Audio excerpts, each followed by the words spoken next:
Kannada season 12ಕ್ಕೆ ಮುಹೂರ್ತ.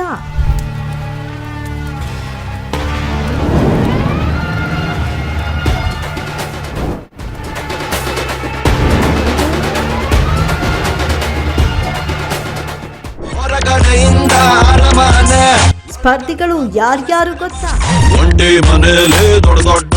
ಅಧಿಕೃತ ಘೋಷಣೆ ಮಾಡಿದ ಕಿಚ್ಚ. ಈ ವರ್ಷ ಕನ್ನಡ ಬಿಗ್ ಬಾಸ್ ಸೀಸನ್ 12ರ ನಿರೂಪಣೆಯನ್ನ ಯಾರು ಮಾಡ್ತಾರೆ ಅನ್ನೋದೇ ದೊಡ್ಡ ಪ್ರಶ್ನೆಯಾಗಿತ್ತು. ನಿರೂಪಣೆ ನಾನೇ ಮಾಡ್ತೀನಿ ಎಂದಿದ್ದ ಕಿಚ್ಚ ಸುದೀಪ್ ಊಹಾಪೋಹಗಳಿಗೆ ತೆರೆ ಎಳೆದಿದ್ರು. ಸದ್ಯ ನಿರ್ಮಾಪಕ ಸಂದೇಶ್ ನಾಗರಾಜ್ ಜನ್ಮದಿನದ ಆಚರಣೆಯಲ್ಲಿ ಭಾಗವಹಿಸಿದ್ದ ಕಿಚ್ಚ ಆದಷ್ಟು ಬೇಗ ಸೆಪ್ಟೆಂಬರ್ 28ರಿಂದ ಟಿವಿಯಲ್ಲಿ ಸಿಗ್ತೀನಿ ಅಂತ ಹೇಳಿದ್ದಾರೆ. ಈ ಮೂಲಕ ಕನ್ನಡ ಬಿಗ್ ಬಾಸ್ ಸೆಪ್ಟೆಂಬರ್ 28ಕ್ಕೆ ಪ್ರಾರಂಭವಾಗಲಿದೆ ಅಂತ ತಿಳಿಸಿದ್ದಾರೆ. ಸುದೀಪ್ ಅವರು ಬಿಗ್ ಬಾಸ್ ಪ್ರೊಮೋ ಶೂಟ್ನಲ್ಲಿ ಇನ್ನೂ ಭಾಗಿಯಾದಂತಿಲ್ಲ. ಇನ್ನೂ 2 ಪ್ರೊಮೋ ರಿಲೀಸ್ ಆದ ನಂತರ ಬಿಗ್ ಬಾಸ್ ಕನ್ನಡ ಸೀಸನ್ 12 ಪ್ರಸಾರ ಆಗಬೇಕಿದೆ.